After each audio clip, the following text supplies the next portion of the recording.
හැබැයි ගිනි ගන්න තිබ්බ ජපානයේ අද වෙනකොට ඔය සංවර්ධනයට ගෙනාවේ කවුද? ජේ.ආර්. ජයවර්ධන මැතිතුමා.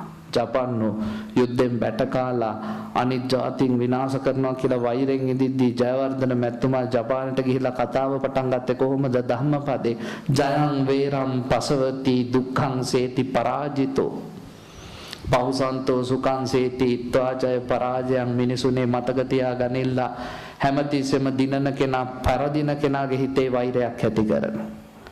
ඒ වෛරය නිසා කවදාවත් ඒගොල්ලන්ට සැනසීම නැහැ. පරදින එක උත්සාහ කරනවා ඊළඟ සැරේ දිනන්න. එතකොට හැමදේම එකෙක් දිනනවා එකෙක් පරදිනවා ආයි එකෙක් දිනනවා මේක ඉවරයක් නැහැ. හිත හැදුවොත් හිත්වා ජය පරාජය ජය පෙරදුමෙන් තොරව සතුටින් ඉන්න පුළුවන්. ඔන්න ජපාන්නු නැගිට තැන.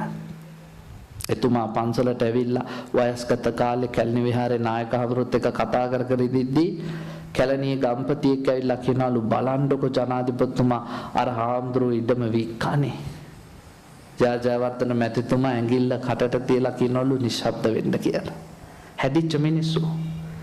නායක හාමුදුරුවොත් එක්ක කතාව ඉවර කළා නායක හාමුදුරන්ට වැඳලා එළියට ඇවිල්ලා ගම්පතියාගේ පිටට තට්ටුවක් දාලා කියනලු මං ඒක අත්හැරලා ඉවරයි ඔයි. හාමුදුරුවෝ විකුණන්න බැරි නම් උයාගෙන කාපු දෙයක් මට වැඩක් නැහැ.